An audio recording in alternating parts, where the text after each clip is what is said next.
commodities that you have, then you want to do the best.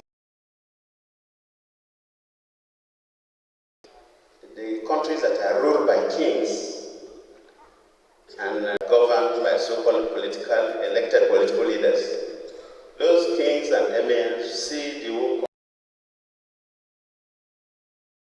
do the best. So if you go, you will say yes, it's not the top level of practice of governance that you want to see, because we have made to understand that democracy is the best. Minister of finance or whatever, except you're from the ruling house. But then, in terms of taking care of the people generally, you say they do better. Because they see every part of the country as their own.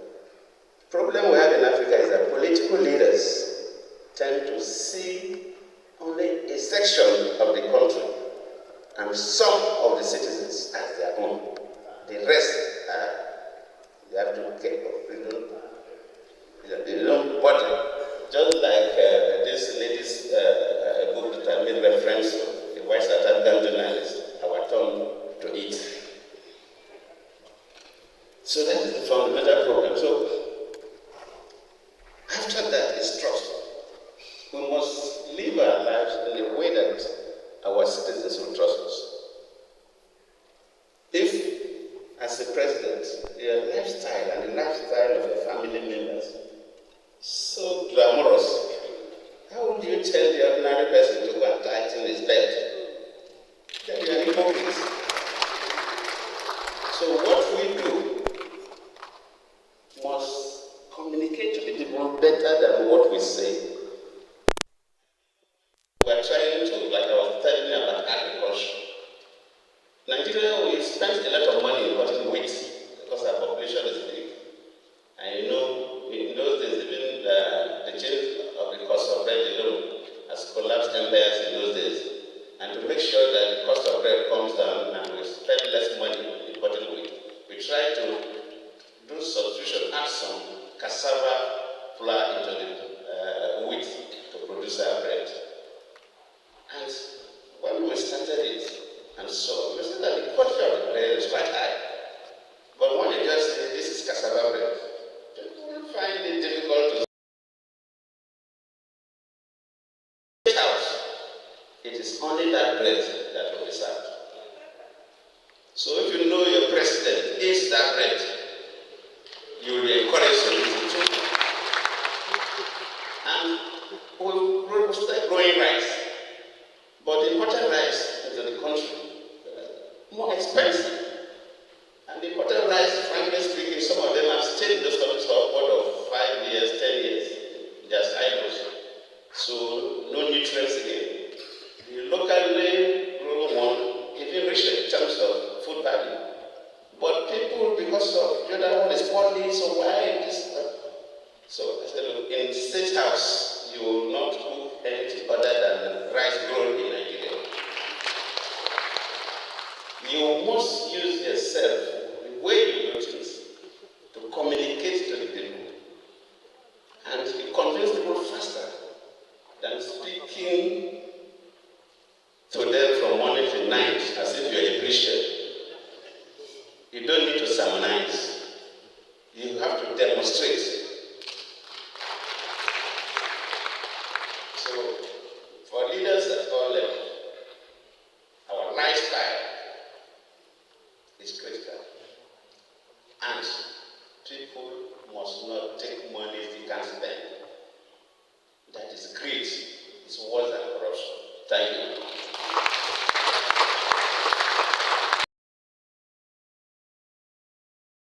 Thank you, Mr. President. I think you would agree with me that this has been really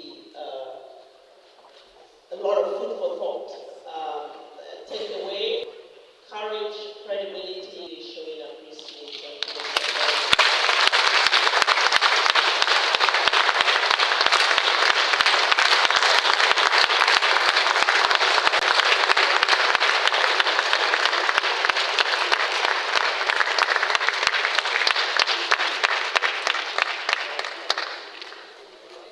Alex.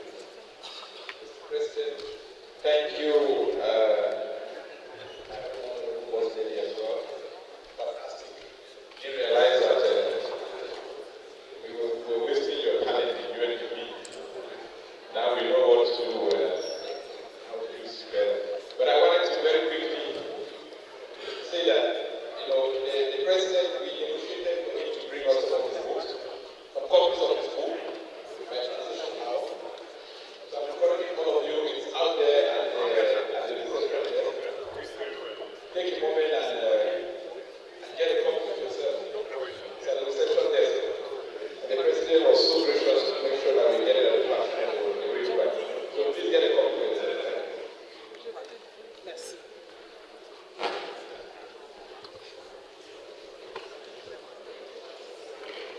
Thank you. Like Madam Mahmoud said, just to summarize their panel, we now know that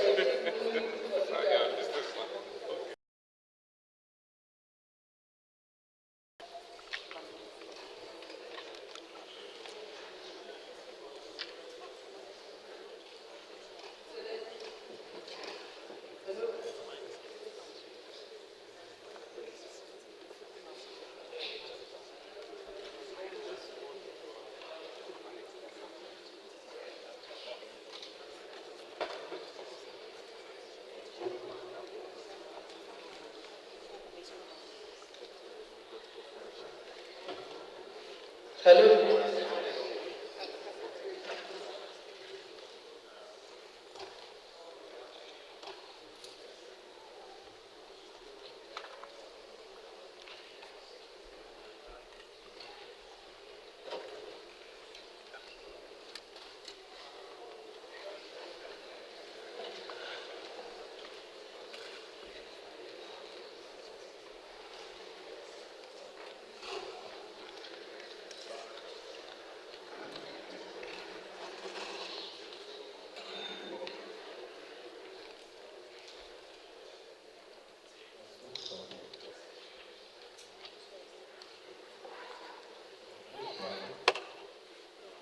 Yes, moving on.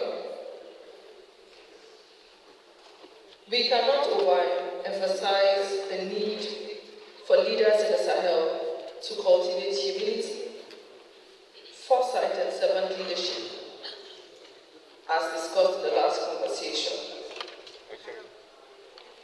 As we gather here today, as we are gathered in this room today, I'm sure many of us or all of us are aware that millions of people across the Sahel are facing unprecedented challenges.